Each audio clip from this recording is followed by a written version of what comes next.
whatsoever, right? So if you look at the body, you're an eye with 2 prongs sticking out of the bottom.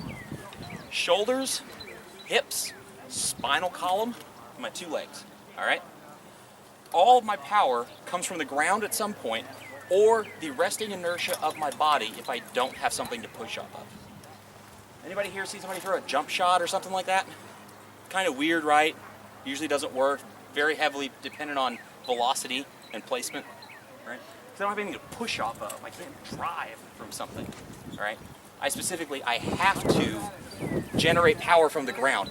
There are 6 places to lose energy between your weapon and the ground.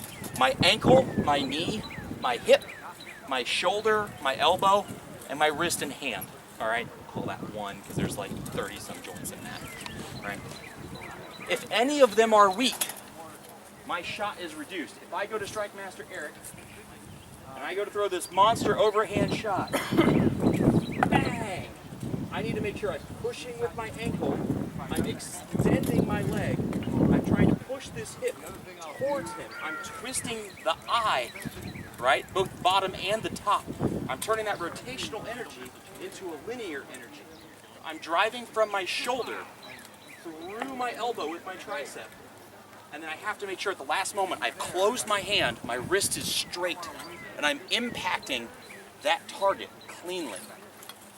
Anybody here drive a nail with a hammer? Right, at some point, maybe. If not, it's just like it sounds. Literally, bang. Right, or play those stupid ass paddle boards when you were kids, like the worst Christmas present ever. Right? Bang, bang, bang, bang, bang, bang, bang. Why, oh why, do we hold those at 90 degrees from our arm?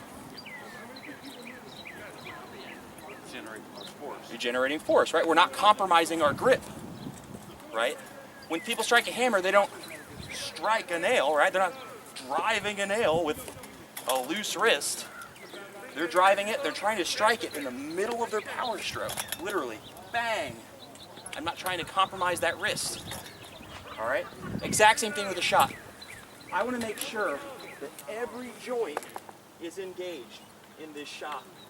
My ankle, my knee, my hip, my shoulder, my tricep, and my wrist. They all need to be solid. You can provide just as much power for this shot as you can for this shot. All right? One of the things that a lot of people don't pay attention to is how they use their hips. All right? So taking that sword and leaving it in front of you, just let it hang. Or even better, grab your tip. All right? Without using your arm, right? Use your body, place your basket hilt behind you. Right? Put your basket hilt in front of you. Right? Basket hilt behind you. Basket hilt in front of you. That body motion, that body movement, all right, is what's generating power for you. All right? We're going to do a push drill that helps you develop power. Who here's heard of the 2-inch punch? All right, for the couple people I haven't heard, 2-inch punch, Bruce Lee, super cool magic ninja shit, right? You can generate a disgusting amount of force in a very short space. All right? Why?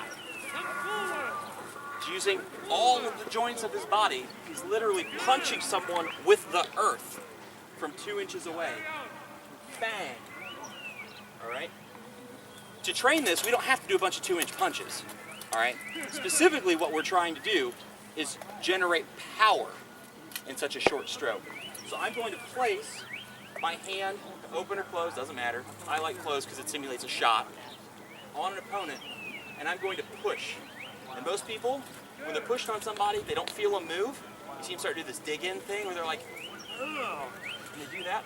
That's their body subconsciously adding extra juice. All right? So we're going to partner up. I got what, 2, 4, 6, 7, 8. Perfect. All right, partner up in twos, preferably by height. Somebody call. Hurry up. 5, 4, 3, 2, 1. Awesome. All right. So what you're gonna do? Hold your sword in your offhand. Take your hand, your sword hand, open or closed fist, doesn't matter. All right. You guys are gonna alternate sides here. One of you place your fist or your open hand on your opponent in front of you. Don't be shy. All right? What I want you to do is fix your footwork and stand like you would if you were fighting. All right? Whatever your guard is, if you have an A-frame heater guard, if you fight from a southpaw, it doesn't matter. Get in your guard, and I want you to put your hand on your opponent. All right? And what I want you to do is push your opponent. All right? Try to push your opponent back. If you're successful, great. If you're not successful, examine why. Am I just pushing with my arms? Am I just using my upper body? Am I actually using my hips and torso? What's going on? You want to make sure you pike that foot and push off the ball slightly. Bang. He's moving on. You put it over here. Yep. Sorry, brother. Sorry. You want to make sure you're pushing with your whole body. All right? You're actually pushing with the earth. All right? Go for it.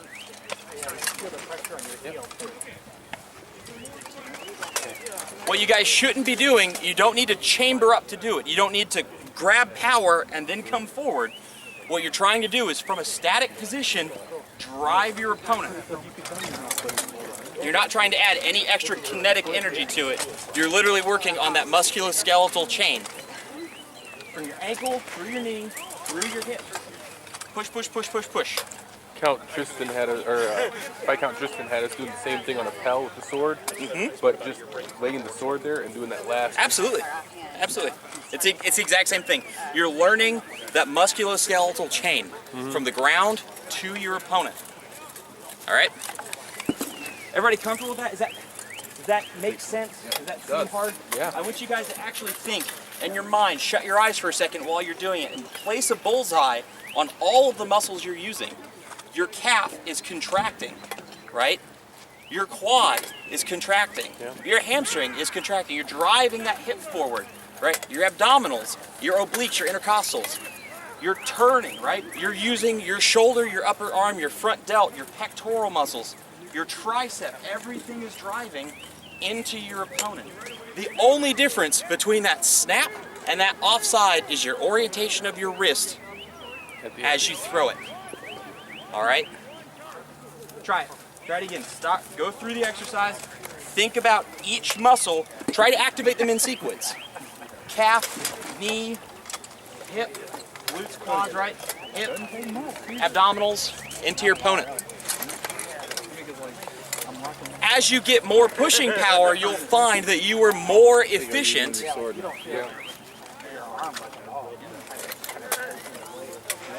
Awesome. Everybody feel like they've got some good pushing power developed in these, right? All right, now, put the sword in your hand. Basket hilt. Exact same thing. Bang.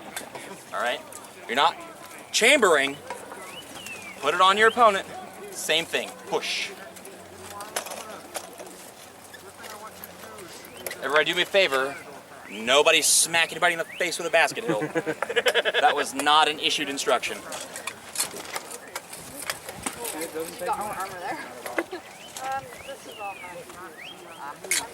All right.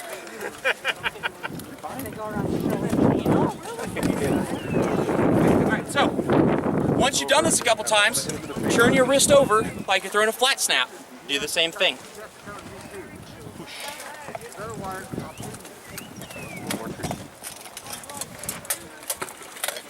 All right, feels natural, right? Turn your hand over to the offside. You're doing the same thing. All right? Largely, our shots are broken down into two components: a linear pushing force and a rotational force. All right? As we slide closer to our basket hilt, the linear pushing force becomes more important as we short stick someone, right? Either with the true edge or with the false edge, all right? We're delivering a linear concussive force.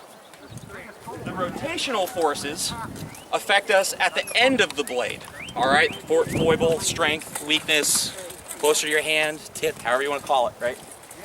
As we rotate into a target, through a neat trick of physics, we get a lot more speed and a lot more kinetic energy delivered, but we don't have quite the mechanical advantage we do down by our hand, all right? So at the tip, we're doing rotational cuts. We're rotating into shots, right? We're rotating into contact. We just did this push component, right? This push component makes sense, all right? Very easy to understand. It's linear, feels right, you know? As we start to get towards the end of this, we need to start thinking about how we're gonna rotate these shots in, all right? With a flat snap, I haven't struck my opponent. Oh, well, I'll just angle my hand and get to it. Well, you're gonna sacrifice a lot of power just right there by breaking that wrist, all right? Instead, if I use the rest of my body to deliver that rotational energy, bang, right? I can use the rest of my body to deliver that rotational energy as well as my arm. Now, I've got a strike that can cover 200, 250 degrees, right? At the very tip here, I have a lot more kinetic energy. All right, velocity exponentially increases kinetic energy into a target. All right, it's a lot more important to be fast than to just be strong. Okay? So, this feels good. This flat snap feels great. We can rotate into the target. We can push into the target, right? This offside. What are we doing here? Are we pushing into a target? If we push into the target, where are we going to strike on the sword? Basket. Anybody? Crickets? Close to the basket, right? That's that linear bang. I'm literally feeding someone a sword. Pow. As I get towards the end, where a lot of people make contact with the offside and a lot of people lose a lot of their killing power, what they're failing to do is something that's counterintuitive. And what you have to do is retrieve this hip. You have to actually retrieve this hip to generate rotational energy coming out. See how I'm pulling it back? Take your weapon, stick it out in front of you, get in your good fighting stance, right?